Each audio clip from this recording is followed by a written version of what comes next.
Hello, everybody. Welcome back to Xbox Casuals, the Xbox podcast. I'm one of your hosts, Corey Deergan. Alongside me, as always, is the midnight pre-order that never gets canceled, Josh Finney. Yeah. Hi, Corey. Hi, Josh. I did not have the issue everybody else did with the Switch 2 last night. Yeah, I mean, everybody apparently was having trouble except for you and another person I know snagged 3. So Jesus Christ. I'm like, I don't know how you did that. Why? I don't know. Who has that much money in their bank account? People that... In their checking, more specifically. I don't know.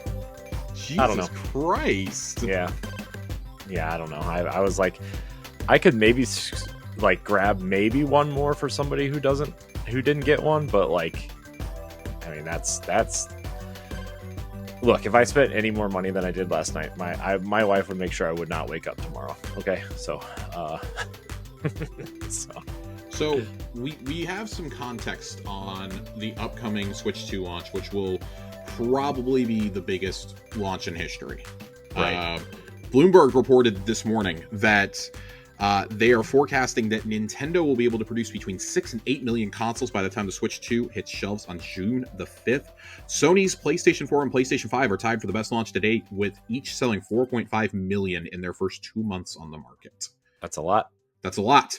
On top of that, we found out that Nintendo of Japan is overwhelmed by the requests for people to buy a console there. 2.2 million. 2.2 million. I've got some numbers for you on that one, too. 2.2 million is about 500,000 less than the worldwide launch sales for the original Switch. Yep. In addition, for context, in Japan, the Wii U sold 3.3 million lifetime, PS4 10 million, PS5 has sold 6 million to date in Japan. Yeah, this thing's going to be a fucking juggernaut. Yeah, everybody who was worried about that thing, maybe or maybe not selling well. I mean, I do think that the price is still... I mean, we've been over this. This is old territory at this point, but I do think the price is still a realistic concern for a lot of people. Sure. But myself and at least 3 other people I talked to who secured pre-orders last night, we all had the same thought. Like, we don't need this immediately, but we want the best place to play Metroid Prime 4. And we are really, really concerned that after the initial allotment of these consoles is out, not even the initial allotment, but like once you get through Christmas, that price is going up. Yeah, I still feel like that price is going up at some point. I think they're going to get through the first holiday season. They're not going to raise it within the first 6 months. Can you imagine the optics on that? That's a Microsoft move, laying down the rake and then intentionally stepping on it. That's Xbox's thing. Stay out of their backyard. I don't know. Phil said they've been a great partner. So that's true. That's true. Maybe they're sharing some Xbox branded rakes. Aaron Greenberg's out there placing them as we speak. Right. But jeez. It makes a lot of, like, it's gonna probably happen. It makes sense for it to happen. We saw another PS5 increase worldwide, except for in America a couple of weeks ago, and that's solely, from what we understand, it's solely because there's so many PS5s that have been shipped in already in anticipation of the tariff situation. But I mean, that's changing basically every hour on the hour right now. Like, right. We heard yesterday, we heard that a trade deal was being reached. The tariffs definitely won't be 145%. The Dow immediately shot up on that news. And then, well, it might not be a deal. And there definitely won't be a deal. And it cratered right back down. So it's rough out here, man. And we just want to be able to enjoy our hobbies. Let me just say that. We just want to enjoy our hobbies. We want to have a little bit of an escape from this hellscape of a world. And, if I got to pay Nintendo $500 to drive around an open world Mario Kart game, God damn it, I'm going to do it. Yeah. So that's where we are right now. I personally, I've said it. I said it on this show a couple weeks ago. I said it on our recap show. Buying one of these at launch didn't really move me, but I had changed my attitude literally that night, hearing upon all the tariffs being put on China and Vietnam, well, literally every country in the world, including an island inhabited only by penguins, that I was like, well, I guess I'm buying one of these ahead of time now, and if I'm able to get one later this year, then I'll buy one for Chelsea. You said there are tariffs on, like... Yes. Yes. Antarctica? No, there is a specific island in the Pacific Ocean that only has penguins inhabiting it, and they slapped tariffs on it. Oh my god, what an What are we doing? What are we doing here, guys? What are we doing? Also, $30 amiibo are now a thing. $30 and $40. The Street Dude, Fighter the 6 Street Fighter amiibo. ones are $40. So I will say this: the Street Fighter ones are $40, but there apparently is an amiibo card pack available for Street Mhm. Fighter 6 at GameStop that gives you for $22 gives you like 18 amiibo cards. Mhm. So if you only care about the functionality and not the figurine, I think that's actually a really great solution. Not that we haven't been doing this from Temu and AliExpress for a decade now, It's fair. but I do think that that's a good solution for people like me who just want Prince Sidon on their shelf. Well, you're kind of fucked. Yeah. So I did pre-order 2 of the 4 Zelda amiibo, and the other 2 I'm guessing won't be peg warmers necessarily, but I'll probably be able to get at some point later this year. Yeah, I would like to get those at some point. Walmart. So I got a memory card instead of I the amiibo. probably should have done that, but I got the memory card and a Pro controller instead. Even though I know the Switch One Pro yeah, controller. I was gonna say Pro Controller I'm holding off on for right now because there's nothing I feel like I need the Pro Controller for right now. I still have my Switch One Pro. It works great. I don't really need the bumpers on the back. Yeah, I got it specifically to play around with the bumpers, honestly, and to try to figure out if I would actually use them or not. And then I would get a second Pro controller. But if not, then like I'll just use my Switch ones. I mean, I have 5 Switch One ones. So I also learned from the Switch One Pro controllers that I want to wait until they do a themed one and buy it because I always regretted not getting that Xenoblade Chronicles one. Ooh. I love that one. That's one of my favorite colorscapes that they've done. I didn't really like any of the other Pro Controller variants they did, but I loved that one. Yeah, I have the Xenoblade one. It's the one my daughter uses actually right now. Not because I let her, but because she said, I'm using this and you can't stop me. And, you know, what are you going to do? I did. I liked the Smash one. That was the other one I was thinking of. I liked the Smash one. Yeah, the Smash one is cool. It looks great with the OLED if you have the white one. Sure. Like sitting next to each other, right? And they did a Monster Hunter one too, didn't they? They did 2 Monster Hunter ones. For Rise, they did a gold, like a black and gold one. And that's the one I'm thinking of. It's got like the dragon on it. And then for Sunbreak, they did the same exact controller, but in silver. Yeah, that I'm looking at a post. I just Googled a post, and that's easily the best one for me. Is the Monster Hunter one. And then they did the Splatoon 2 and 3 ones, which the Splatoon 2 one is, or the Splatoon 3 one's pretty cool. It has like the casing of the controller is transparent, but like, it has all these like darker, less transparent Splatoon spots. I don't know. I guess there's a lot you could have done here. Really surprised we never got a Zelda one. There wasn't one for. We did. We got. Yes, there was. There was. I have it. Yeah, I have it sitting right here. Oh, I didn't zoom in far enough. It's ugly, but they made one. It is ugly. Holy shit. That is an ugly boy. It's one of the ugliest controllers I think I've ever seen. Yeah, it's pretty bad. I wasn't even going to get it, but Ed got it for me for like a birthday or Christmas something. I mean, yeah, it's kind of ugly. It's funny. It looks really cool on the box, and then when you see the actual unit, it looks terrible. Yeah. Yeah, no. Nintendo, I'm going to need better Pro Controllers. You killed it on some of the even the Joy-Cons were a little lazy to me. I think they did, this is obviously not a Nintendo podcast, but we're talking Nintendo right now. I like the Tears of the Kingdom Joy-Cons that came with the console. The Monster Hunter Rise console is just so cool. I think they did great on that one. For the standard Switch, I think that's the best bundle they did. Yeah. And then OLED, I mean, I really like those Splatoon 3 Joy-Cons, honestly. Yeah. The Pro Controller looks just like those Joy-Cons. Yeah, I don't like it on the Pro Controller. I like it on the Joy-Cons. Yeah, no, that's fair. I think having the graphics printed on the Joy-Cons made them look really cool. But yeah, I feel like there's so much more you could have done that you just left on the table here. Oh yeah. I mean, we didn't get a Mario one. We never got a Pokemon one, although we got the yeah. Switch you only got the Scarlet Violet and the Let's Go sets with the consoles. Yeah, not selling those individually is just kind of wild to me. Yeah, and then I guess we got the Switch Lite Pokemon versions, but the still. Switch Lite consoles actually look really good. Dude, the black one with the I think it was for the Diamond and Pearl remake. Yes, with the two like silver, like faded silver Pokemon on the back. Dude, that one looks awesome. I have a friend who got that one. I wanted to get the Zelda one that they did. Oh, the gold one, right? Yes. With echoes. Yeah. I wanted to get that one. I really, really consider. I still might try and get one just for the sake of my collection. But yeah, no, I like look at the Joy-Cons and I'm like, there's like one set that I ever really liked, and it's my Splatoon 2 ones. Mm-hmm.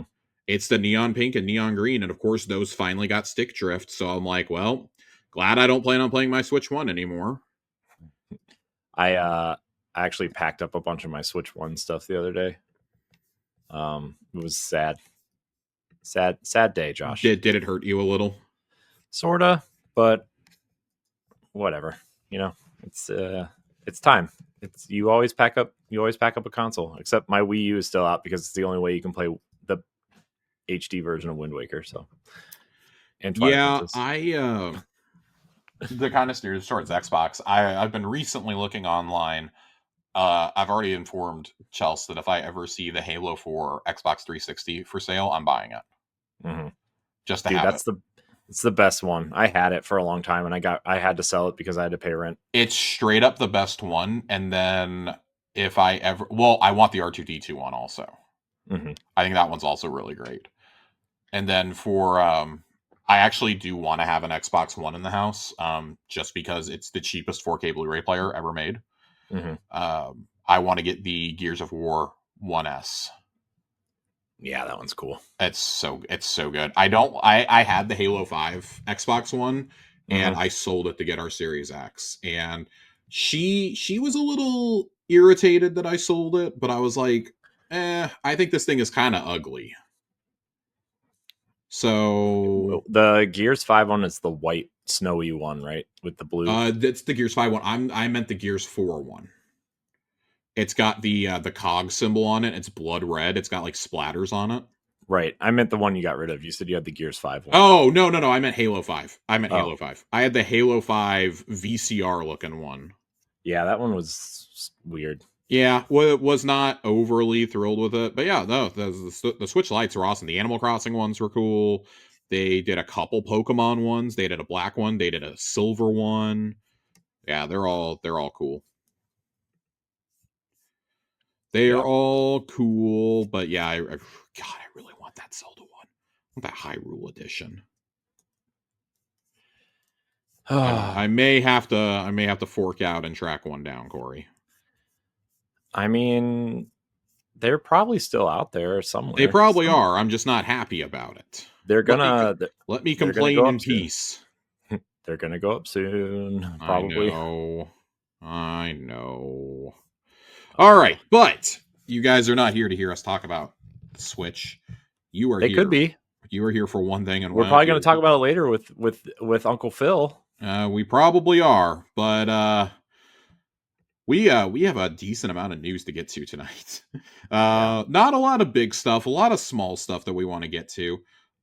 Let's go ahead and jump on in while we're talking about controllers and special editions. Corey, these Doom controllers. Yeah, they're Doom pretty sexy the Dark looking. Ages. There is an awesome Doom Slayer regular controller. It looks like the Doom Slayer's armor with a blood splatter on it. I love the face buttons. This is one of the coolest controllers I've ever seen, because the face symbols or the face buttons are fucking Doom symbols. These are so cool. They're the rune symbols, right? Yeah, they're the rune. They're the Dune runes. Yeah. I love that. Doom runes. Timothy Chalamet is not coming over the horizon with this controller. He might be. Hey, he might be. Them. He might wage interstellar jihad on a sandworm for this. Oh God. Yeah, I think that this looks cool. This is finally going to get me to buy a pro controller, though. I think the blood red one with the rune right in the middle of it. This thing looks so fucking cool. Yeah, it looks pretty cool. We've not really complained, but kind of bemoaned that they've done all these cool controllers lately, but they've all been giveaways, and they haven't sold them. PlayStation's kind of taken the crown for releasing the cool ass controllers lately, between Astrobot and the Helldivers ones. Even the Concord one looked really good. I think the Concord one is the best looking controller they've made. The Astrobot one is so fucking good. See, I hate the Astrobot. Oh, one. I love it. If I ever see it, I'm buying it immediately. I don't even play my PS5 that much, but I'll buy like a 4th controller for it. I did get the Helldivers 2 one. That one's cool too. I would almost guarantee there will be a Marathon one this year. Oh my gosh, yeah, I forgot that there might be a dude. That thing's gonna be like neon yellow, neon. That thing's gonna be so hard to find, dude. That thing's gonna have like all those neon blue, yellow, pink, white splatters all over it. And then they did a console wrap. Remember console wraps, Corey? Do I? We got one for Starfield, and then they just kind of disappeared. Yep. I think we got one for Starfield. We got one for Black Ops. I guess this is this year's release. Is Doom, not Dune, Doom, the Dark Ages getting one. I guess they only want to do it for like their big signature titles, which kind of makes sense that you're not making them for every game. Yeah, especially because like obviously if you're like kind of not super shifting away from consoles, but kind of shifting away from you know, and not that many consoles out there really, like probably makes sense. Yeah, we've still only really gotten one truly different console this generation that was like an actual special edition. It was the Halo one. It was the Halo one, which I have. Yeah, that one was sick, dude. I love it. That's my favorite Halo console. The 4 360 is really close. Yeah. But yeah, no, this was good. This was the best special console Xbox had done in a hot minute too for me. Yeah, that one's sick. I love it. I love it so much. I love the controller it came with, and that was the only way to get it too. It's so good. Mm-hmm. But yeah, these goodies are available now-ish. They're on pre-order, but I've seen people already getting their controller. But yeah, they are available for pre-order right now. The Doom regular controller it says it's available only at the Microsoft Store and the Xbox Wire release, but it is at like every retailer. It's on Amazon. It was at Best Buy. I think it was at Target, GameStop. You could get that anywhere. I believe the Elite controller you can only get on the Microsoft Store. Oh yeah, it says it down here. Both the Elite Series 2 controller and the Series X wrap are exclusively available at the Microsoft Store. But yeah, I'm probably going to grab at least the standard controller, if nothing else. Because this thing looks so dope. I want this so badly. Yeah, I need a new Xbox controller really bad. I actually do too. I have started getting a little bit of stick drift on my 20th anniversary controller, which I've been using a lot, and I'm very upset about it. I just dude, I'm still using my blue one that I bought at launch. So yeah, I'm very aggressive with how I play my games. I play a lot of competitive multiplayer. So my controllers go through a lot of wear and tear very quickly. Mm-hmm. So I want to invest in a better controller where I can like just swap out the thumbsticks if I need to. Mm-hmm. Should be noted that the Elite Series 2 controller at the time of this recording is out of stock. Ooh. I don't know if that means that the pre-orders are gone or if the thing is like fully out of stock, but for right now it is out of stock. I did see the rumor floating around out there that they might announce the 3 this year with the haptics. I would be so upset if they released this amazing controller and then immediately followed it up by announcing a Series 3. They did that though with the Series 2. Which one? They had yeah, I know. That special edition of the Series 2 of the Series 1, and then they came out the Series 2. Yeah, I would be less upset with it if it was just a normal controller they were doing here. I would genuinely be upset because that is such a cool controller, the cool Elite 2. But the Elite 2's been out for like 6-7 years now.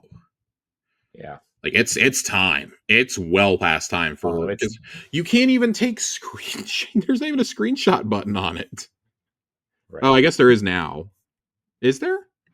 No, there's not. No, they have that third like capture button. Yeah, you can adjust to like either capture like screenshots or video. But neither of them work very well. Interesting. Because like I just on the standard controller, we just have the capture button. Well, so those are out to varying degrees. But speaking of things that are out, Corey, we got to talk about Game Pass. Yeah. Holy shit. Is this the best stretch we've ever had for Xbox Game Pass? I mean, I don't think there's an argument that it isn't. If you go back to, so let's start at Black Ops 6 last year. Major games, and it's going to include some indies that I can think off the top of my head that are critically acclaimed or must plays, are Black Ops 6, Stalker 2, Flight Sim, Indiana Jones and the Great Circle, Avowed, Balatro, South of Midnight, Blueprints, Elder Scrolls 4 Oblivion Remastered, it's really a remake, Expedition 33, Citizen Sleeper 2, and on Tuesday you're getting Towerborn as another first-party offering. Like, what the fuck? Yeah, it's pretty good. What the fuck? And that's just what I can remember off the top of my head. I know there's been a ton of other indies and third-party stuff. Did you say Clair Obscur? Yeah, that's Expedition 33. Oh, okay, yeah. Right. And you've had 33 Immortals. I've been playing a lot of that. You've had Atomfall. We've got a story on that later today. It has been an insane time. Like I was on the verge of considering if I was going to keep Game Pass after my current year is up. Just with the price increases and like I really felt like last year I didn't get a lot of bang for my buck out of it until we got to the end of the year. And even the end of the year, I was like, okay, well, I got like 2 or 3 games. Sure. Now it's worth it to keep just for the first party alone, which was always the goal. Mm-hmm. Yeah. My thing is like, I play games online, right? And like, if I'm going to spend $10 to play online, I might as well just keep Game Pass. You know what I mean? Like, sure.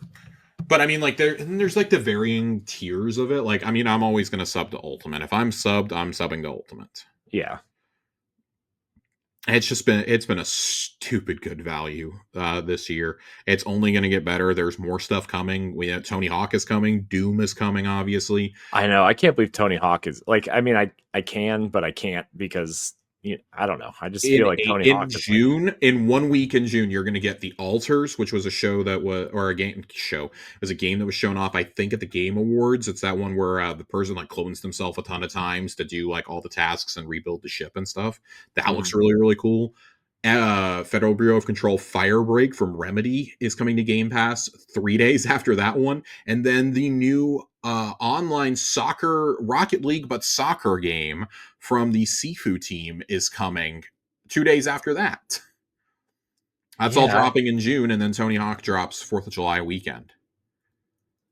Like, what the fuck? Yeah. Man, it's a lot. There's a lot of other indies that are coming that we saw at that ID at Xbox showcase back at the end of February. A couple of those have started to trickle out. We know most of those are coming this summer or this fall. You still got Outer Worlds 2, Ninja Gaiden 4, and Call of Duty coming this fall, at least. Right. That it's an insane value. I would wager Persona 4 remake is coming at some point, either late this year or very early next year, like Persona 3 Reload did. Yeah, that's coming. Knock on wood. Silk Song is supposedly coming 2025. Tell me where you've heard that before. Yeah. I mean, and if it does, that is it every day on the internet that I just don't. I'm so tired of hearing about Silk Song. I am too. It's almost certainly going to be the biggest indie game of the year when it comes out. Yeah, I'm sure. Blueprints, Blueprints. We saw at the showcase. I'm like, oh, okay, like this looks interesting. I don't think anybody had this pegged as a game of the year contender. Yeah, but also like nobody had Balatro last year either. No one had Balatro last year. Nobody. I don't think anybody going into this week had Expedition 33 as one. Clair Obscura, which is it's a 40-hour game if you just mainline the story, 60 if you do all the side content. Mm-hmm. I feel like that's pretty great. That's a pretty great length for a studio's first game. And this game was made by 30 people, and it's the highest reviewed game of the year. Yeah, it's pretty good. I'm glad it's getting its time to shine too. I have a gripe with Microsoft's scheduling though. You pushed this game as this huge title, right? It was part of your developer direct, for God's sake. It was part of your summer showcase last year. It is a day one Game Pass game, and then you dropped a remake to one of the most beloved RPGs of all time 2 days before. Sounds like Xbox. Tell me why this couldn't have come out in March or in June or July when you have a hole in your schedule. Tell me why it couldn't have come out then. I don't know, man. This is a Tomb Raider Fallout situation. This is a Tomb Raider Fallout situation, but like 10 times worse. Because you have what's being called one of the greatest remake remasters of all time, and you have probably the front runner for Game of the Year right now. Yeah. Or one of. It's like that, Blueprints, and I guess depending on how you feel about Monster Hunter Wilds. Because Nintendo hasn't had anything. Sony really hasn't had anything. Yeah, but Sony has Ghosts later this year, right? Sony has Ghost of Yotei, which got announced today as an October 2nd release. It's bold. End of the year is filling up very rapidly, and I think that does kind of narrow in what you and I were saying about GTA is probably that last week of October, first week of November. Mm-hmm. It's probably right in there. I think that Sony putting Ghost of Yotei where they did, it's a good move. I think some people are going to complain like, oh my God, you guys are putting out Marathon like the week before. Yeah, but that's the same day as Borderlands 4. It's a safe release window. Mm-hmm. Let's not pretend like Ghost of Yotei isn't going to do 10 million without blinking. Let's not pretend at all.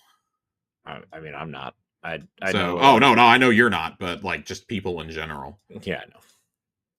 But Josh, it stars a woman. I would expect it's woke. If Metroid Prime 4 really does release this year, I will remain skeptical until that's physically on my Switch and I'm playing it. If it comes out this year, that's probably got to be like mid-October at the latest. What, Metroid? Yeah, Metroid's going to get steamrolled by anything else. I'm thinking an August release, to be honest. Jesus, that quick? Dude, it's been in development for 7 years. I hope so. That ever stopped Nintendo? No, I think you look at Nintendo's releases right now, and you look at like, okay, so you have Mario Kart in June, Donkey Kong July. You're missing something in August, and then September is Pokemon. And September is Pokemon. So like, where does Kirby drop? Where does Kirby Air Riders drop? See, yeah, that's the other thing. Is like Kirby could possibly drop. I mean, I think that Nintendo is like kind of insulated from the GTA hit. Oh yeah, no, of course they are. Like, but Metroid is a unique game for them because, well, Metroid, as we've covered extensively on various pods that we've done over the years, Metroid is not a huge seller. This will almost certainly be the best-selling Metroid of all time. Yeah, I mean, almost guaranteed. Dude, I mean, Dread was the best-selling Metroid of all time at like what 3.8 million units, something like that. Yeah. I don't know. It's outsold every other 2D Metroid combined. Yeah, this one's going to be big, and the thing is, it appeals though to the older crowd, which is also going to be really excited for Ghost of Yotei, for GTA, for Outer Worlds, for whatever else happens to come out. I'm not saying like Outer Worlds is on the level of Metroid, but it is going to be an awards contender. Outer Worlds 1 sold fairly well. Sold better than Metroid Dread. So I do wonder, like, at a certain, I mean, I'm having this struggle right now. Like, how do I juggle all these games that are out? Like, just this month alone, we've been so bombarded that I haven't made serious progress in any of the core 4 that I need to play. Yeah, dude, I haven't. I mean, I'm still trying to catch up with Avowed. Yeah. Which Destiny's is like about to drop a massive event, which we're really excited for. Let me ask you something real quick, Josh, about Avowed. Yeah. And you think like they dropped Elder Scrolls Oblivion like 6 weeks after Avowed comes out, 4 weeks, 6 weeks after Avowed comes out? Like, what's going on here? And that's another reason why I think the Oblivion remake should have come out this summer, was to give a little bit more breathing room to a game that got reviewed pretty well. And people seem to like. People really seem to like, but it always drew those comparisons to Elder Scrolls from the second it was first revealed. And even the elevator pitch we got was basically, what if Obsidian made an Elder Scrolls style game? Yeah. So it really bums me out, because I think Eora is a very, very, very interesting world. The main complaint I keep hearing about that game I've heard it from 3 different people who have finished the game. They did not give a shit about the main quest in that game. Yeah. And that's not great for your RPG. Like Elder Scrolls can kind of get away with that because look at all the factions they have that you can do. Like Dark Brotherhood is always a highlight. Thieves Guild is always a highlight. Usually Fighters Guild is pretty interesting. Mages Guild can usually be pretty interesting. Like they do the DLCs that are fun. And I would almost guarantee you we're seeing an Avowed DLC at Summer Showcase. But it goes back to what we were saying. Like their release strategy is so weird here. I don't understand it. In a week's time span, you're going to drop Oblivion. Expedition 33 is going to come to your service. Towerborn is coming to your service, and also next week coming to Game Pass, you have Far Cry 4 and Modern Warfare 2, which I know aren't huge, but that is more stuff being added to it, especially in the case of Call of Duty. That's a Call of Duty game coming to the backlog. Right. People have been asking for the Call of Duty games, and that's coming now. So it's just like, guys, at a certain point, like indies are going to start hitting. Revenge of the Savage Planet is coming in 2 weeks. That's going to hit. Doom hit. We are less than a month away from Doom. We are 3 weeks away from Doom. Yep. Which, honestly, as big as Avowed was, as, Avowed and South of Midnight both got a lot of push. Oblivion, obviously, is taking the internet by storm right now. Doom is going to do better than all 3 combined. Right.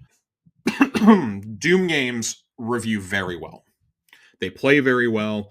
They've really dumped a lot of resources into the campaign, and it is only a campaign this time. Mm-hmm. They've said there's a lot of exploration. There's quests to do. Like, this is going to be exciting. I think this is going to be huge. Yeah, this game's going to be pretty massive for them. And then as soon as you're finishing up Doom, boom, it's Summer Showcase. Yeah. 3 weeks after that. They are just trying to bombard you with something every few weeks. I would put money on there being a shadow drop at this event. We keep saying it. And one of these times we're going to be right. I think Double Fine's game has a really good chance at showing up there. But how big would it have been if they did that event and Oblivion dropped that day? Like, that would instantly be the greatest showcase of all time. Mm-hmm. If you had done that. But also at the same time, that would have been so big, it probably would have overshadowed talk of everything that they're going to show that day. Right. That would have been your other problem. Yeah. So, but all things considered, I mean, good Lord, the Oblivion remaster, remake, whatever you want to call it, it is PS5 Pro enhanced, and it looks really, really, really good. 120 gigs. The original game with all the DLC was like 8. Right. They re-recorded a lot of the dialogue. Every race now has their own dialect, so you're not hearing like the Imperial male voice coming out of an orc. There are new combat animations. They said the blocking is very Dark Souls inspired. And then the archery tree has been totally reworked. Stealth has been reworked. It looks so cool. Like the best way I could probably describe the leveling is a combination of Oblivion and Skyrim. God, it looks so good. Yeah, it looked. They added new armor, weapons, and horse. I love that they did this new horse armor. If you get the deluxe editions, there's still. I love that it's only part of the deluxe edition. I love that. The classic horse armor is part of the actual game, right? Which I think is really cool too. I love that they just have nods. That Virtuos did an amazing job with this. Am I alone in hoping that they are the ones doing the rumored Fallout 3 remaster? I mean, I would assume. That they're going to be almost more second party, kind of like how Asobo was for a little while there. Yeah, but Virtuos is doing a lot of ports for Switch games now too, though. Well, they're helping with the Hogwarts Legacy port to Switch 2. I know they're helping with. I know they did Final Fantasy stuff previously, but they do a lot of port work. But I mean, I think they do a great job, and obviously Oblivion's no exception. Yeah, this is like the crown jewel, I think. Yeah, and if you're gonna do Oblivion, you might as well let them do Fallout because that engine is similar, right? I mean that work is similar in terms of like how they were built, right? So yeah, well, and they do have a history working with Microsoft. We should note they did support work on Halo Infinite, Grounded. Remember Crossfire X, Corey? do I? They've provided support on Sea of Thieves, on Warzone and Warzone Mobile. Age of Mythology Retold was them. They've done a lot of work with Xbox over the years. But a lot of these really, really, really well-received games they've done support on, or they've done ports of. Kenna Bridge of Spirits, Guardians of the Galaxy, the Beyond Good and Evil 20th Anniversary Edition, Horizon Forbidden West, Callisto Protocol, Midnight Suns, Final Fantasy VII Rebirth, Rise of the Ronin, Stellar Blade. Like they are, if it's been something that's been talked about, they're doing support on Dune Awakening right now. They go all the way back to Demon's Souls and Forza Horizon 4, Last of Us Part 2. Like you go way back with these guys. They are a good porting studio and a good support studio. Like we want to go all the way back. You're going back to Fallen Order, Outer Worlds, even League of Legends and Fortnite. So yeah, Virtuos, I think they are going to be like when we talk about the great porting studios, they're one of them. Like Bluepoint is another one that's really, really up there. They're obviously first party now, but when you're talking about like a third party porter, Virtuos is clearly one of the best. Yeah, and again, this is more akin to a remake than a port or a remaster, like pretty much everything else was, or support work. Right. So I'm very excited for them. They're also working on that new Riot game, 2XKO. Ooh. And Judas. Ooh. So yeah, I'm just absolutely fascinated by what they're doing. I hadn't really looked into them too much, and now that I have, it's like, oh my god, like they did a lot more than I thought they did. Like I knew they did some support work, but Jesus. Yeah. Good. I mean, good. I'm glad this turned out great for them. Yeah, I'm very excited. I feel like, and it just makes, I feel like it could have gone either way. I feel like this really could have gone either way, unfortunately. So yeah, big fan. Virtuos, a million thumbs up. I don't know how else to say it, but they are awesome. You heard it here first. Josh gives it a thumbs up. Josh gives it all the thumbs. All the thumbs. All of the thumbs. All of the thumbs. I don't think we need to talk anymore about. I mean, Oblivion is awesome. I've played the first little bit of it. I've gotten up to Kvatch. I just got the last. I was telling Ronnie this earlier. He was asking a Destiny question, and I was like, "Man, I haven't had a chance to like really read lore this season. This has been one of the busiest times of the last couple of years for me.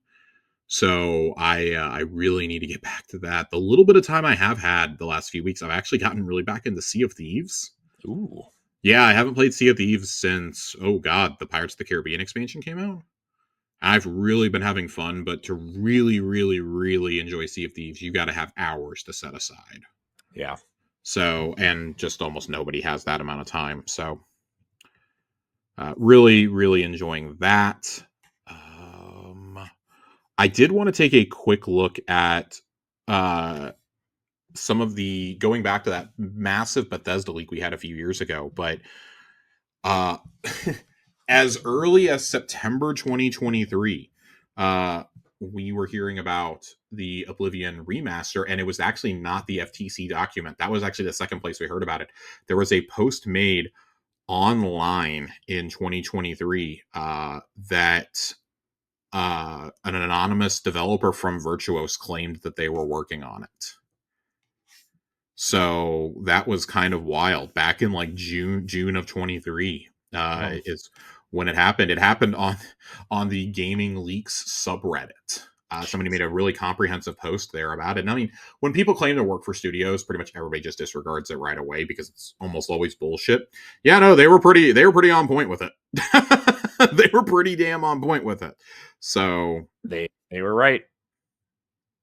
Yeah, that's pretty crazy. And even back then, they were pegging, yeah, this is going to be end of 24 or first quarter 25. They were almost right on the mark with it. So That's pretty crazy. And it was first referred to as Project Alter, and then last spring when we got the developer direct is when last winter really is when things really started to pick up, and we started hearing it about God just all the time. We were hearing, shadow drops and this and that, or a couple months ago, really, we started hearing all the rumors about shadow drops and this and that, and Jesus, it's very, very, very cool. I'm happy that it's come out and it's been such a huge hit. I think it had like 130,000 people playing concurrently on Steam yesterday at its peak. It's a lot of people. That's a lot of people. It's really cool. A well-known leaker in the industry, Nate DeHate, says that Fallout 3 Remaster is coming, but it is a ways away. I would imagine Virtuos is doing this. I don't know who else they'd be giving it to. And I would imagine they're trying to line it up with the show. The next season of the show. Yeah, I mean, we've both said that we think that something Fallout is coming at Summer Showcase. My belief is that it's going to be Fallout 1 and 2 to some degree. Like a modern remastered port sort of thing. Yeah, like port it to where it can be like played on console for the first time. Yeah. But also like you have inXile right there. Right. So I'm wondering if they opted to keep that in house just so they have something. My other wilder guess was that they're doing something like this, but for New Vegas, considering the importance of New Vegas to the show. Mm-hmm. And season 2 of the show is coming next year. It is filming right now, so I do wonder when that's going to happen. Very excited about that. But I wanted to go back to this original leak. So the chart that we got. For fiscal year 22, it says Indiana Jones game, Oblivion Remastered, and Starfield DLC. And then fiscal year 23 lists Doom Year Zero, which I think evolved into Dark Ages. Mm-hmm. Beyond that, we don't really know what's coming next, because the other games on there are Project Kestrel, Project Platinum, Elder Scrolls 6, licensed IP game, Fallout 3 Remaster, Ghostwire Tokyo 2, Dishonored 3, and Doom DLC. I would say the Doom DLC is probably still happening. I think we've already gotten DLC announced for it, if I'm not mistaken. I'm not sure. I may have to look that up, but I felt like we were getting DLC announced for it already. I feel like it would. I mean, the last two got DLC. I don't see why this one wouldn't.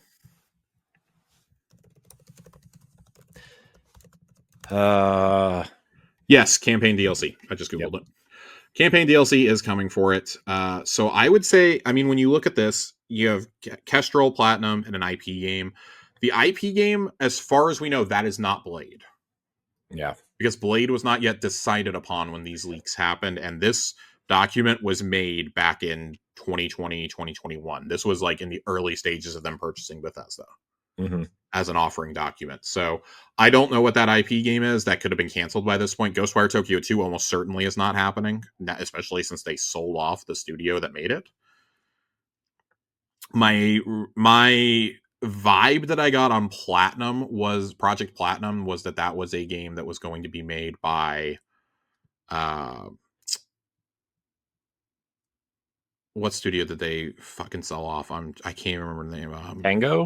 Tango. I believe that was the Tango game that was rumored to be like an RPG style game, like a JRPG. Because if you look further up in this, like Hi-Fi Rush is not listed, but it is, we now know it was Project Hibiki that was listed. Yeah. So I don't know what Kestrel is. I have no idea what that is. That may have very well been an Arcane Austin game that will never see the light of day now. Or that's what the follow-up to Deathloop was supposed to be or something. Dishonored 3, I would also say, probably has a very, very, very tiny chance of happening at this point with Arcane Austin closing. And with Leon being tied up with Blade for the time being. Unless they just come out and are like, hey, surprise, we've been working on 2 games for like forever over here. Which wouldn't be the most shocking thing in the world, but at the same time, it'd be like, really? Okay, right. So... because it kind of does beg the question, like, what were they doing for like 3 years before they announced Blade? Right. Just like chilling. So I don't know what's going to happen there, but I thought it was interesting to look back to that. They had all these mobile games planned too. that just obviously have never happened. We've gotten one, and it was the Elder Shelter. So I mean, yeah, that, I mean, I always forget that game exists. I forget, it's on my phone and I just keep forgetting to play it. But yeah, I think this is just an interesting document to think back to. We got this in September 2023. It's interesting to see how things have changed like so rapidly from that.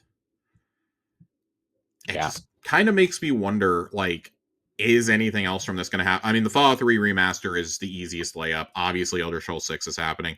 Whatever Project Kestrel was supposed to be also has an expansion listed here. So I almost wonder if that was the unannounced ZeniMax MMO that they were working on. Because we know that ZeniMax Online was working on another game that is not ESO. Right. The rumor for the longest time was that it was a Mando game, but I don't think it is.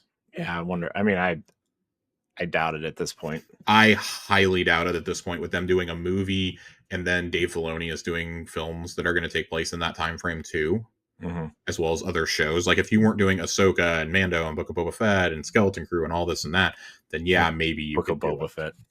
You're funny, Josh. Listen, because we're going to get another season of that. God, they did my favorite guy dirty. They did something to him. More games hitting Game Pass. Frostpunk 2 is coming this summer to PC Game Pass. That's going to be huge. I know that people are, well, it's jumping from PC Game Pass to regular Game Pass, really. I forgot that was already on PC. They also announced Frostpunk 1886 coming in 2027, which is a reimagined version of the original Frostpunk game, but built in Unreal Engine. Ooh. So if you're into those, go for it. I know a lot of people really, really, really dug Frostpunk and Frostpunk 2. I never really got into them, but 11-Bit Studios has a long-running relationship with Xbox and with Game Pass in particular. That game we talked about earlier, The Altars, is made by them. Yeah. So that's pretty big. Yeah, I know that game is like really big on Game Pass. Yeah, though those games are just big in general on PC. That's where their audience is. But this is it's a pretty big Polish company. We'd heard the rumors that Microsoft wanted to buy a Polish company about 5-6 years ago, and I still think this is the one that they were talking about. Yeah, I would assume, especially because when you look at what they've done over the last few years, it's been really, they kind of burst onto the scene. I know some people played Anomaly. I never really got into those games, but This War of Mine is the first one I remember playing from them. Yeah, I remember that one, and then they've obviously done Frostpunk. They spent all sorts of time making Frostpunk 2 and Altars. Now 1886 is coming, and they're also a publisher. They publish some stuff too. So they published Moonlighter, which was a really cool game. Yeah, Moonlighter 2 is coming out soon. Moonlighter 2 is coming out this year, coming straight to Game Pass. Yeah, they've published a decent amount of stuff over the years. That game reminded me of like a 2D overhead Dark Cloud a little bit. Moonlighter? Yeah. Man, I miss cool. Dark Cloud. Where's Dark Cloud 3 at, Sony? Would they even call it Dark Cloud 3 at this point, or would they just call it Dark Cloud Factor 5? What are they doing? Professor Layton, that's what they're doing. They also did Children of Morta is the other one I was trying to think of that they did. Keep forgetting. So, yeah, really excited. Always going to be happy to see 11-Bit pull up. They're a great Game Pass partner. We like seeing them. That we do. In a twist of ironic fate, PS5 Pro is the place to play Forza Horizon 5, according to Digital Foundry. Shocking. PS5, direct quote from them. This is sourced from PureXbox.com. PS5 Pro actually offers some pretty interesting enhancements over the base console, which are most compelling in the game's performance mode. No big surprise there. There's a huge difference in the game's foliage. Notice the denser and more vibrant greenery with bushes and grasses and ferns that aren't present on the base machine.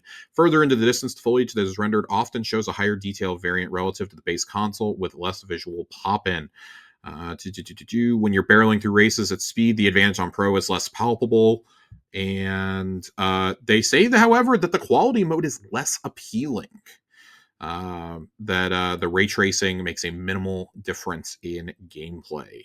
So, and then base PS5 basically runs exactly like the Series X version, obviously. So, pretty interesting. We're going to see more and more stories like this. I believe there's already one for Indiana Jones out. There's certainly going to be one for Doom when it comes out, but that's the advantage of having a pro console. Why not let them optimize for it? Right.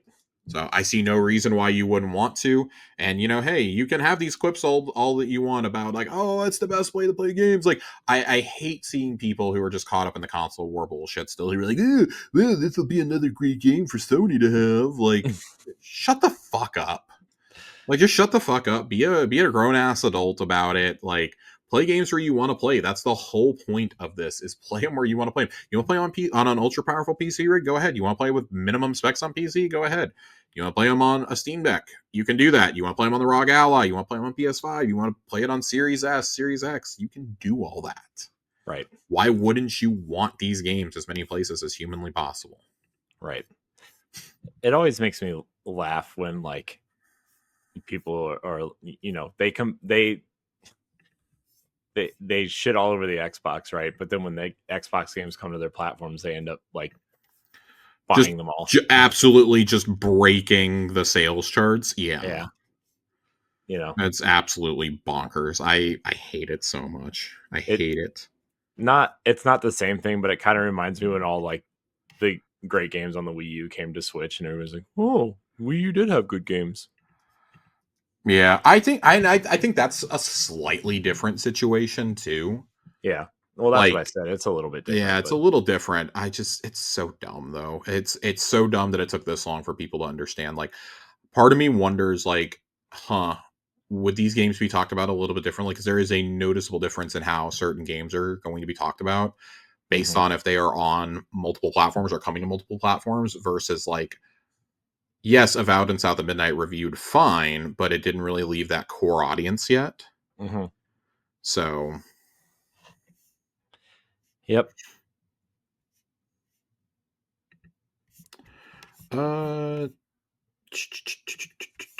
Next story. I got a couple more here.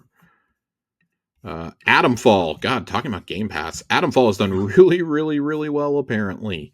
Man, Microsoft's been a fantastic partner to work with. They really leaned into helping us. They brought skills and their scale to bear on our small project, and it's done really, really well for them. So they got a good deal, and we got a good deal out of it as well. We heard that it sold, or it had great amounts of players. I think it was like, 2 million players or something right off the bat.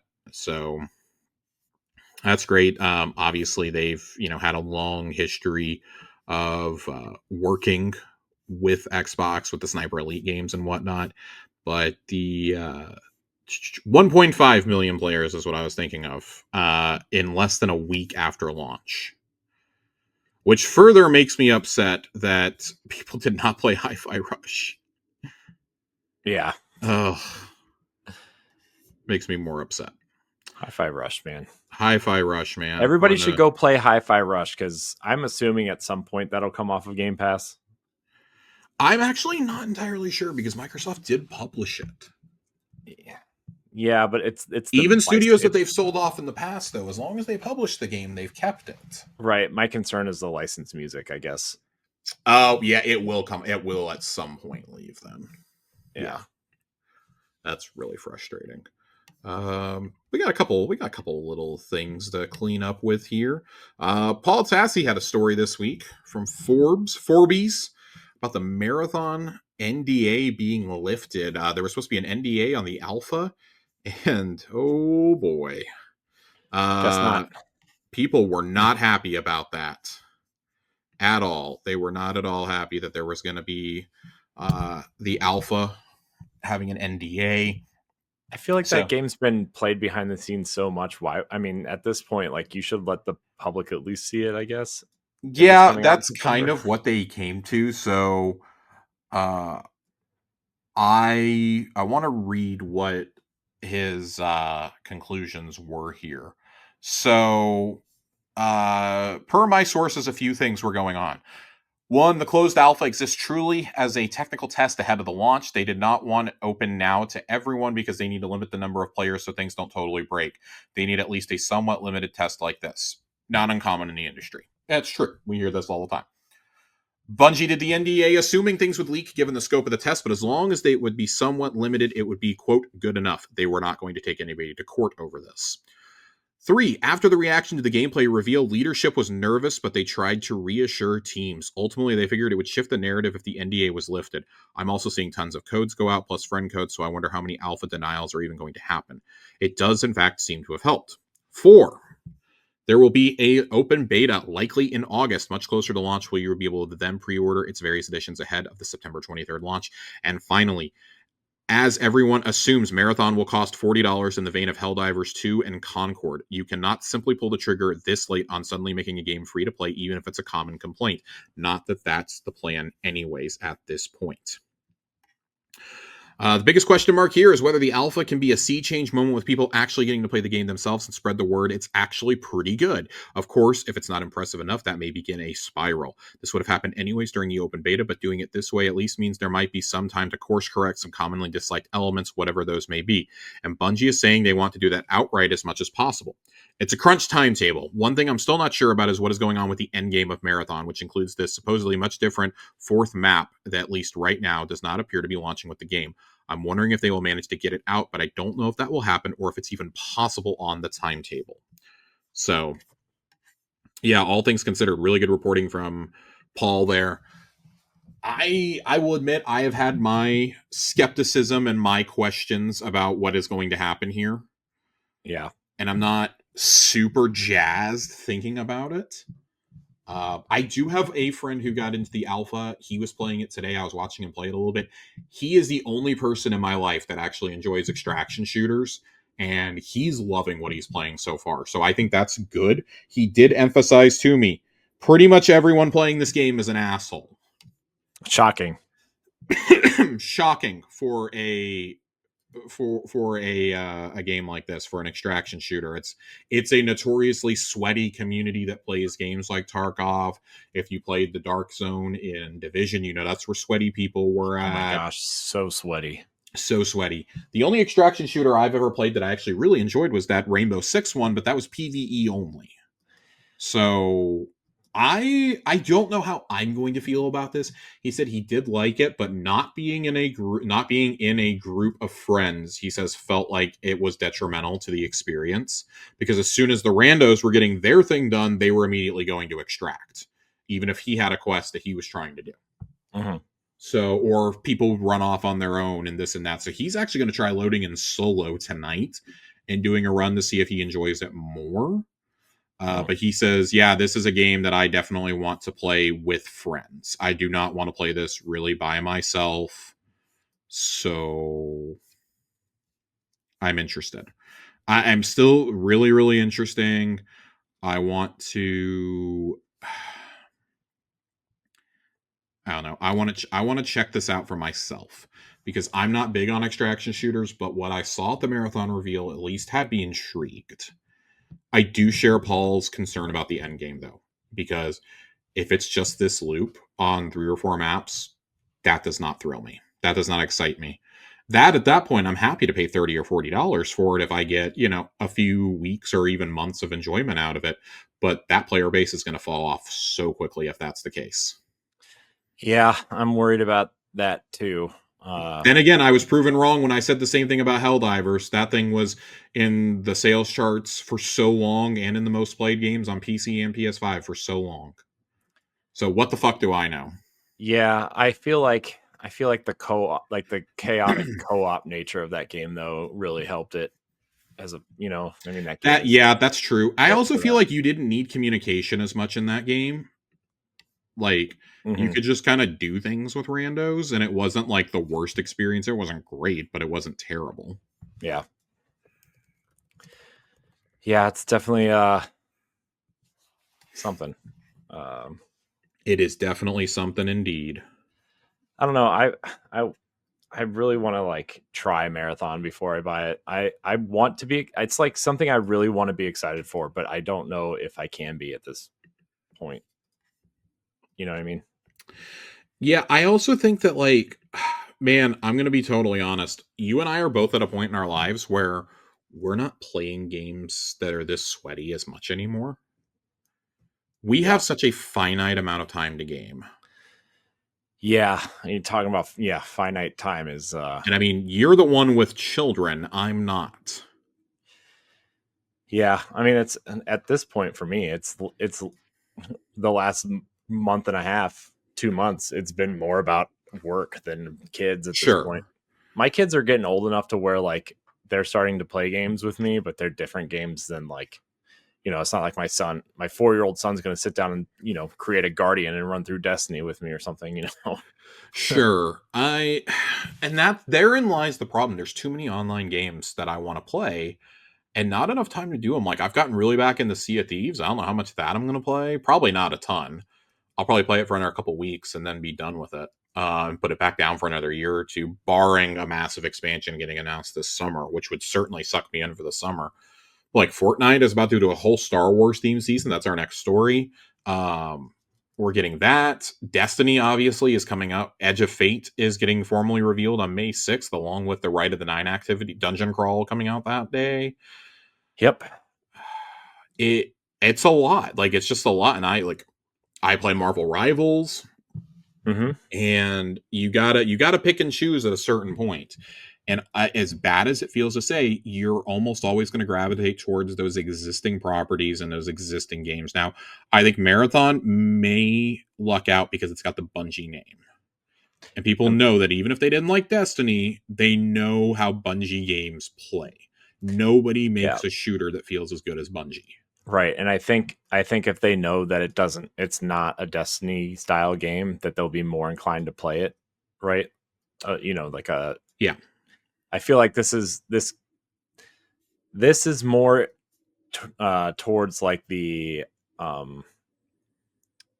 like, I guess, simple Halo audience, for lack of better terms. I'm not saying like simple people, but you know what I mean? Like somebody who wants to jump in for like an hour or two a night, maybe, and like just play something with their friends, maybe for an hour or two at night or something. Yeah. Right. Like, it seems to be leaning more towards that audience than a Destiny audience. Well, and we talked about this last week on Tower Casuals. We read the preview of it from Travis over at IGN and Last Word Podcast, and he said that he was fairly concerned about the wall that non-sweaty PvP players are going to hit in this game very quickly.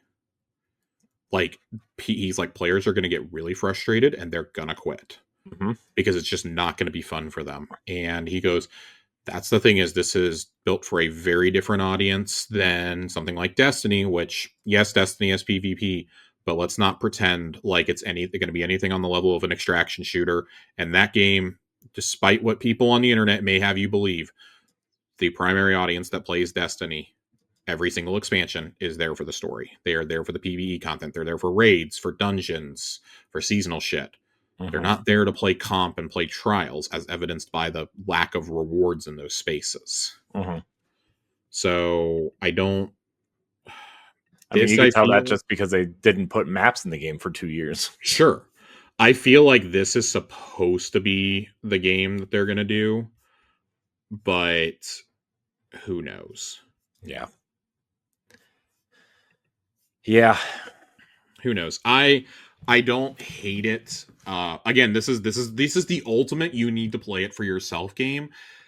I understand why people want this to be free to play because they don't know if they're going to like it. But this game being $40, I think it's really being undersold how fast people are going to flock to a game that's $40.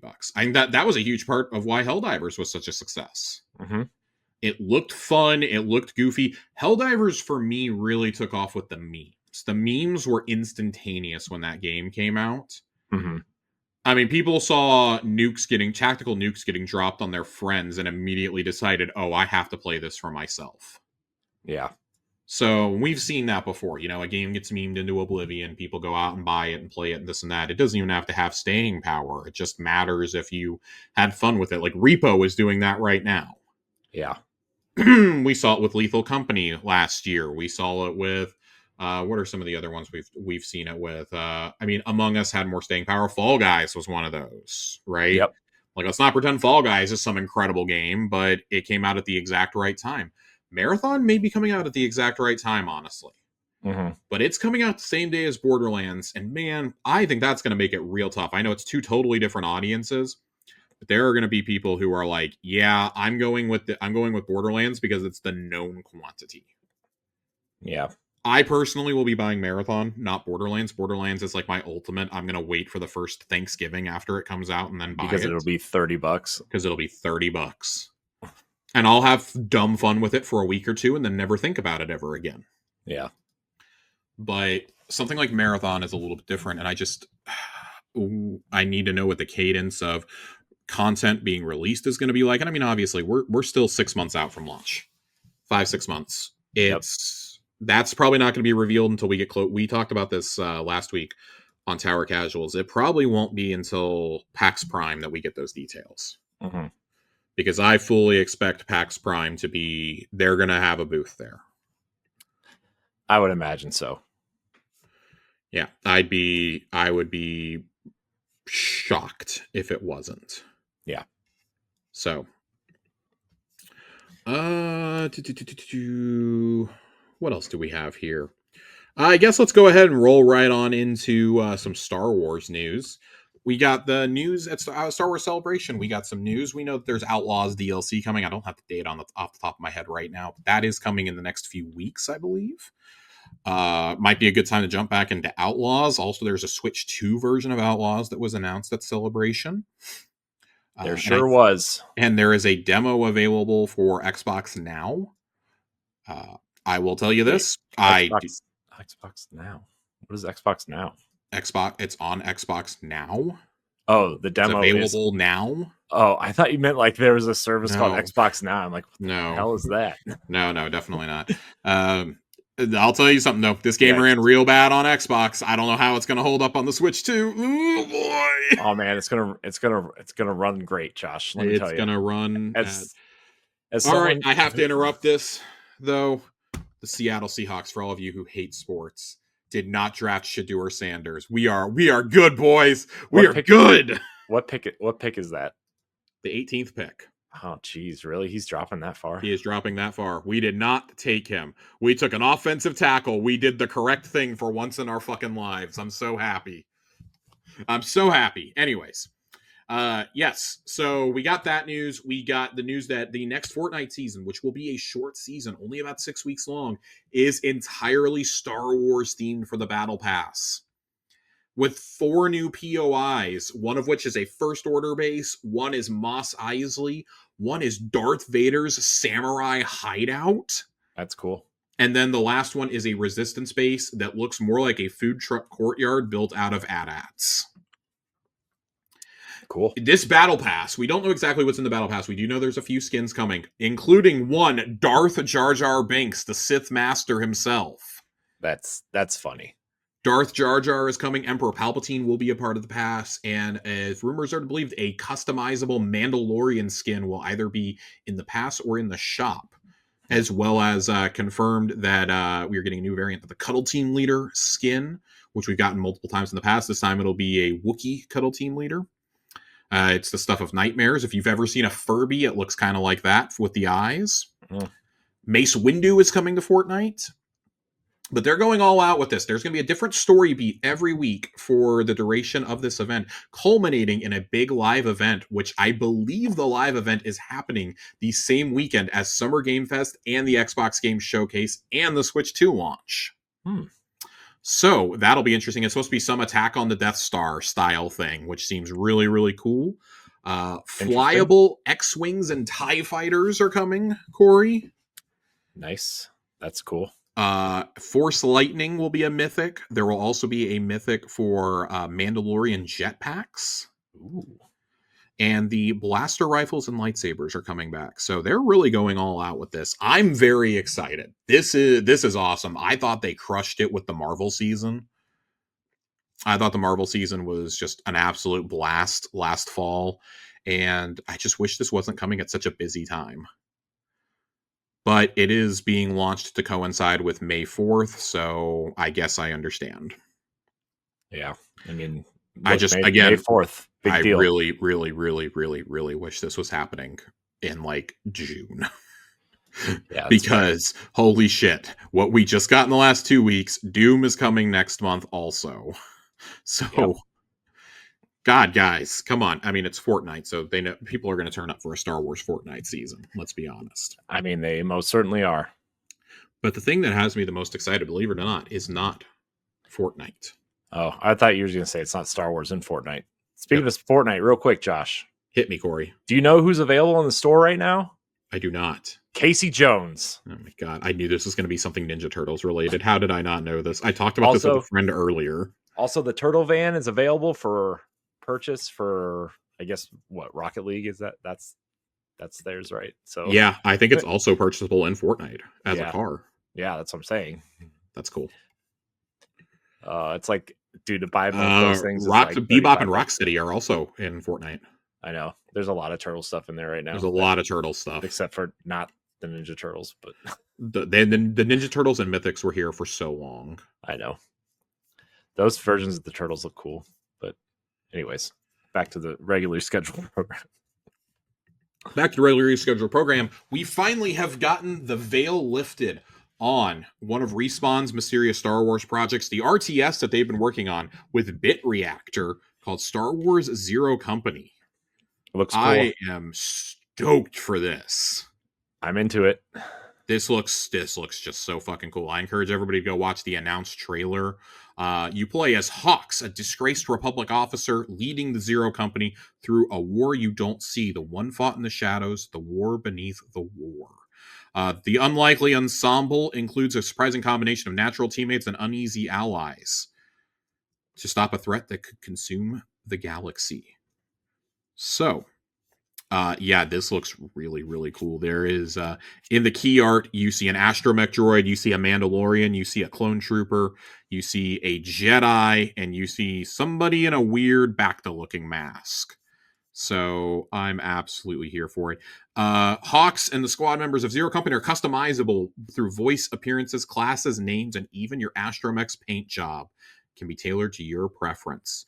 Alongside our authored heroes, you will also be able to create your own squad members, choosing appearance, class, outfit, and abilities. As you send squad members throughout missions together, bonds will improve, which affects other parts of your playthrough, resulting in a different experience for every player. You have a home base called The Den, where you'll have the ability to socialize and catch up with your squad, as well as recruit, customize, and outfit new operators, allowing you to unlock new skills and abilities for the company. You'll also upgrade the space to make it fit your playstyle needs. And the in-game galaxy map. It's the largest and most interactive yet in a Star Wars game, and it's where players will see just how their choices are impacting the galaxy as a whole. We can't wait for you to meet and fall in love with our new characters, and you can expect some appearances by fan favorites. Just imagine who might be around the corner. We also can confirm that as you progress, you'll visit iconic locations throughout the galaxy, like Solo's planet Vander and Mapuzo from the Disney Plus original series Obi-Wan Kenobi. Star Wars Zero Company launches in 2026 for PC, PS5, and Series X and S. Oh, no Switch 2 version, everybody. Sorry. No Switch 2 version, everybody. I would be shocked if this does not get announced for Switch 2. It's going to be announced at a Nintendo Direct because they have to announce everything at a Nintendo Direct. Well, they also said that they're going heads down until they're ready to show more, until they're ready to show more gameplay and whatnot. Yeah. So I would expect to see this towards the end of the year, honestly. Mm-hmm. It wouldn't even surprise me if this was not coming out until next summer or fall, if we're being frank. Yeah. I kind of expect this to be cooking for a little while, or maybe they really are trying to get it out at the beginning of the year, because I think, going by timelines, Jedi 3 might be next year. We talked about that on the last show, but I do feel like that's pretty close. Yeah. And unless they're doing what would be the smart move and is saving Jedi 3 for the 50th anniversary of the franchise in 2027. Because that is going to be a very big year for the franchise. We already know right off the bat that year is going to see the release of a standalone movie that takes place after the Rise of Skywalker, starring Ryan Gosling. Yeah, the Starfighter movie, right? Star Wars Starfighter, yes. And from the director of Deadpool and Wolverine, Sean Levy. That's it. The Ryan Gosling casting just kind of blows my mind. It's weird. I fucking love it. I fucking love it. I don't not like it. It's just driving space, Corey. it's just weird when you see somebody that like is super recognizable and famous in a Star Wars movie. It's funny because this will be the third space project that he's done in the last decade. He did First Man. He's filming Project Hail Mary right now, which is one of the follow-up novels to The Martian from Andy Weir. Mm-hmm. And that's being directed by the minds behind Into the Spider-Verse. Mm-hmm. So, who at one point worked on Solo as the directors. So it's just very interesting how this is all going. Yeah, I'm excited. I love Star Wars. You guys know that. I'm hyped for Mando and Grogu next year. I'm loving Andor season 2 already. I did not bring it to show and tell because I'm not allowed to have it till my birthday, but I did secure one of the Celebration Japan exclusive figures. Oh, did you? I will send you pictures of it after we're done here. It is legitimately the coolest action figure I've ever bought in terms of a box. It is from the Visions anime. Nice. So I'm very happy. There's a lot of really cool stuff coming for Star Wars, and man, doing an RTS, I'm so ready. That is a universe ripe for an RTS. Yeah. I just really wish we were getting away from the Clone Wars of it all. Yeah, but I think with the popularity of Ahsoka and that, they're kind of revisiting that time period, right? Like the rumored second, even if it's like right after, like still, like it makes sense. I want to get away from like everything from the Clone Wars to like Return of the Jedi. I want to get rid of anything that has to do with a Skywalker. That too.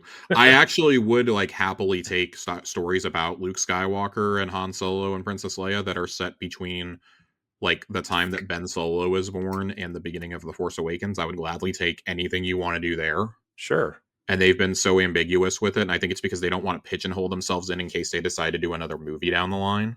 Yeah. And which it really feels like we're going to get them back in live action with Dave Filoni's movie, Heir to the Empire. I also think, and I think Dave Filoni could probably do it right. But I also think like the backlash of Solo recasting Han Solo was, it's stupid though. It's stupid. The role was not that sacred. I know that people on the internet refuse to,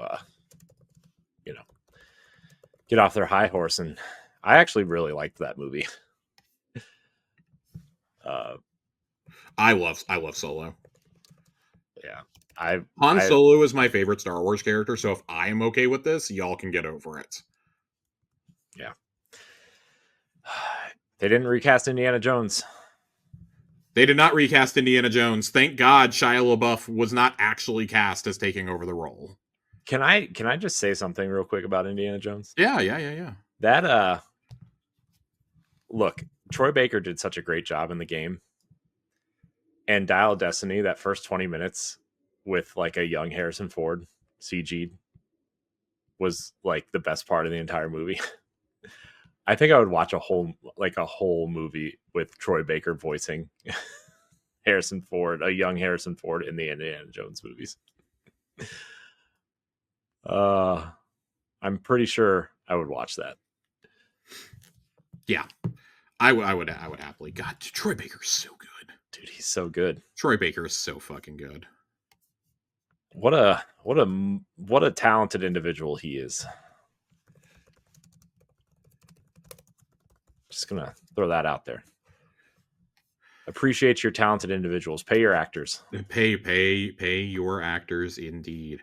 All right. Have to say that. we have to say that. We want to say that. No, I know we do. I'm talking to the the studios out there who seem to not want to do that. Movie studios, that is. Very, very ornery tonight, Josh. Very Sorry, my partner is texting me. Give me 1 second. Is she saying that she secured tickets for you to go see Muppet Vision 3D? No, we were gonna go to Florida, but we're like, God, it's so expensive. It sure is. So we're gonna make the decision to sit on the money that we came into and be like, we're going to put off a vacation for a little bit, do some things we need to do. Our cat really needs to go see a dermatologist and his heart doctor. He has to go see a cardiologist every year. So we're going to use some of the money to do that, even though it's not like super expensive. So that sounds like the responsible but not the fun thing to do, Josh. You would be correct. So it is what it is. I'm making sure that we don't have anything else to talk about here. I'm scrolling through really, really quickly. I don't think there's there's not really a lot else to say at the moment. I think Switch 2 has kind of really dominated the news cycle at this point. Yeah, I had another thing pulled up though that I was scrolling through really, really quickly, making sure that I didn't forget anything here. I don't think I did. So I want to make sure that I'm not missing anything. I don't think I did. I think that we're good there. Is there anything else you want to talk about, Corey? I mean, nothing really. I'm just, dude. I need a. I don't know what I need, man. I feel like I've just been working nonstop for like. I feel like we months. just both need vacations. I would love one, but the last vacation I went on, I worked the whole time. So. Yeah, I would like a sizable vacation at this point. We're taking one in June or July at some point, but I'm not. I will be here. I mean, I shouldn't be because of work stuff, but yeah, I don't know, man. Like, I'm really happy to have a job, obviously, in this weird economy, but yeah, like, I'd be happy. Man, just a little tiny break would be, just no shit. A little bit nice. Also, I think it's probably partially my fault of just like I feel like I always need to get this stuff done so I can have a break, but then there's always more to do, and there's always more to do. It's a vicious cycle, man.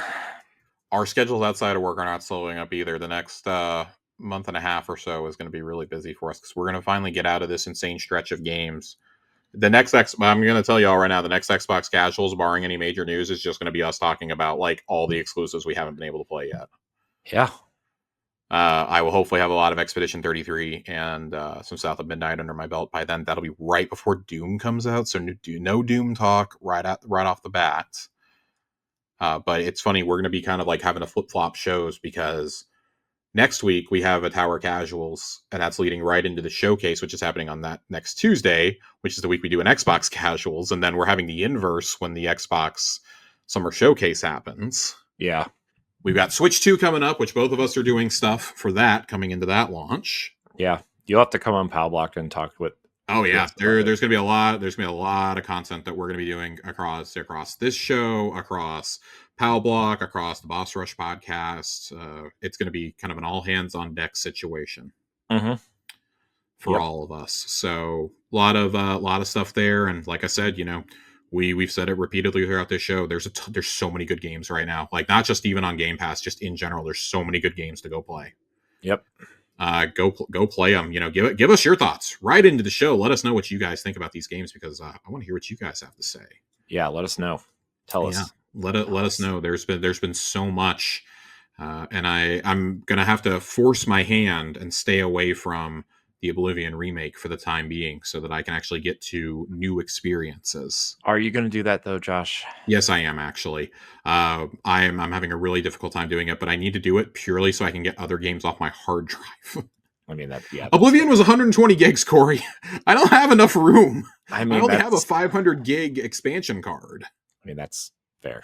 I am about to buy a portable hard drive though that I can use for some cold storage. I do have one last little piece of news though. Oh, this literally just came across my desk, Captain. Breaking.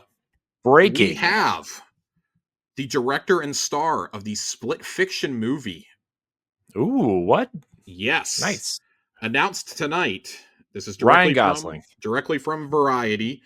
Story Kitchen is shopping this around to studios, with Sydney Sweeney set to star and executive produce in the Split Fiction movie, with John Chu directing. If that name is familiar to you, he is the director of Wicked and Crazy Rich Asians.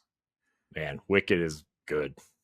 I can't speak to that, but I loved the musical when I saw it on stage. Dude, I did not need to be 2 movies. I'm telling you, Wicked was probably the best movie I watched last year. Brother, I'm telling you, part 1 of that movie, because that was part 1, was longer than the entire stage musical, which blows my fucking mind. Yeah. But I do really love the Wicked musical. It was actually one of the very first things Chelsea and I did. The first birthday that we were together for of mine, she bought me tickets to go see it because I had mentioned for years how much I wanted to see it. So that is one of our earlier memories as a couple. The writers of this, though, Corey, the script for the movie is being written by Deadpool and Wolverine screenwriters Rhett Reese and Paul Wernick. Ooh. I don't know how I feel about that. Seems... I mean, I haven't played Split Fiction, but it doesn't seem like that type of movie. But I don't know, but I've liked just about everything that they've done. So I will yield to the professionals about this. Yeah, Story Kitchen, for those of you who do not know, some of their credits include getting the Sonic the Hedgehog franchise to the screen. They produced that, the Tomb Raider animated series that came out last year. They are also starring Haley Atwell. Yes. And they are also helming the upcoming Streets of Rage adaptation at Lionsgate, and It Takes Two and Toe Jam and Earl over at Amazon. Toe Jam and Earl? Are you kidding me? Toe Jam and Earl, baby. I love Toe Jam and Earl. So we really are hitting the bottom of the barrel for creativity, aren't we? I love Toe Jam and Earl. You shut your mouth. I hate Toe Jam and Earl so much. You shut your whore mouth. Get me out of here, Corey. Get me out of here before I get too upset. Let's go to Funkatron. I will say I laughed very hard that Jeff Keighley could not pre-order a Switch last night and was publicly complaining about it. People were like, use your industry clout, Jeff. And everybody was responding to him going, this is him using that. Right. Like, first of all, how's Jeff Keighley not getting a Switch? First of all, they're sending one to Jeff Keighley. Let's be completely honest. Yeah, come on. Yeah, like what are we doing here? Like I saw certain other channels that I will not name by name that I was like, you guys are definitely getting these gifted to you, so I don't want to hear about it. Look, Miyamoto asked him to hang out. He said, no, I'm hanging out with Kojima, and now he's shunned from getting a Probably. Switch. Speaking of Kojima, there was a Death Stranding 2 preview event last week in Tokyo, and we should be getting previews here very, very soon. So cool. I'm curious to see how that plays out. I don't know if it was last week or if it was this week. I know we got the pictures of everybody being there this week. I was just wondering if it was embargoed or not. So that should be final preview should be coming. They're spending several days playing it apparently. This may even be the review event. I don't know, but that game drops late June. So. Yeah, we're about to. I'm saying we're about to hit the busy season. Everybody but Xbox is about to hit their busy season. Xbox is having theirs in the middle of fucking April, apparently. Yeah, Xbox is already there. We've complained for so long about Xbox not having enough in the first half of the year that now suddenly they've had like their entire slate in the first half of the year. Yeah, they're like, you complained enough. Here's all of it. We'll show these motherfuckers. Here's all of it. We're done. Yeah, right. Phil's just like lock up when you're done. Yeah. Man, I can't wait. All right, let's get out of here, Corey. I got Expedition 33 to get to. All right, yeah. I want to thank everybody out there for watching and or listening to this episode of Xbox Casuals. You can check us out every other Friday on podcast services and YouTube. Josh, thank you tonight for your time as always. Always. I'm gonna go maybe cry at the NFL draft in a minute. So there's that. Everybody out there, tell us what you're playing. Tell us what you're looking forward to. Thank you so much for watching, and until next time, we love you. Goodbye. If you want to see how you can become a Patreon producer, head on over to patreon.com/BossRushNetwork. The Patreon producers for this month are Adriel Munger, Austin Campbell, Celeste Roberts, Sana Dierig, Francisco Santillan, Matthew Keel, and Christian S. Thanks for your continued support of the Boss Rush Network.